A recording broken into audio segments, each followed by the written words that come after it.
Merci madame la présidente, monsieur le ministre, monsieur le président de la commission des finances, monsieur le rapporteur spécial, monsieur le remplaçant du président de la commission des affaires européennes, mes chers collègues.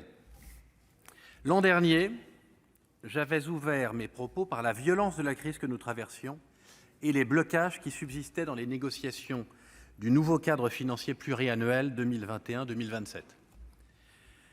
Force est de constater que la crise est loin d'être terminée et que d'autres blocages, héritiers de situations latentes, se sont créés au sein de l'Union européenne. Ce qui n'a pas changé non plus, c'est le montant de la contribution annuelle française au budget de l'Union européenne. Il dépasse à nouveau les 26 milliards d'euros. L'Union européenne fait énormément pour nos territoires et pour chacun d'entre nous au quotidien. Et ce, grâce à des financements importants. Sans oublier que jour après jour, nous lui demandons d'agir de plus en plus. Nous sommes d'ailleurs, depuis des années, l'un des principaux bénéficiaires des dépenses de l'Union. C'est particulièrement le cas pour la PAC, qui tient une place prépondérante dans les fonds européens que nous recevons et qui contribue ainsi à la force de notre agriculture et de notre souveraineté alimentaire. Il en va de même pour le plan de relance européen, fruit de notre endettement commun. Lui aussi était bloqué par les négociations relatives au cadre financier pluriannuel, car adossé à ce dernier. Je me permettrai seulement 2 remarques sur ce dossier qui me semble toutefois crucial. La première s'inscrit dans la bonne utilisation du plan de relance. Tout comme les fonds européens, il faut aller chercher ceux du plan. Chaque territoire, chaque projet peut et doit avoir accès aux financements européens. C'est la clé de nos transformations. La seconde remarque, que j'ai abordée l'an dernier, est celle des ressources propres.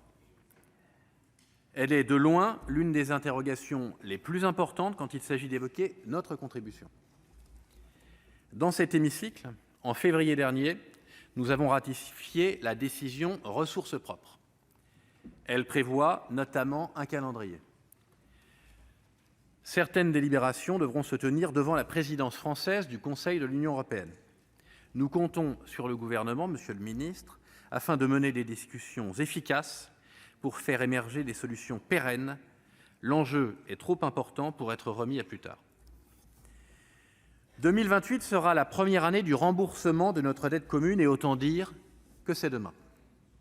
Surtout, 2028 marquera le début d'un nouveau cadre financier pluriannuel qu'il faudra négocier et qui se traduira par de nouvelles contributions annuelles françaises. C'est l'argent de la prochaine génération qui fera face à de nombreux défis.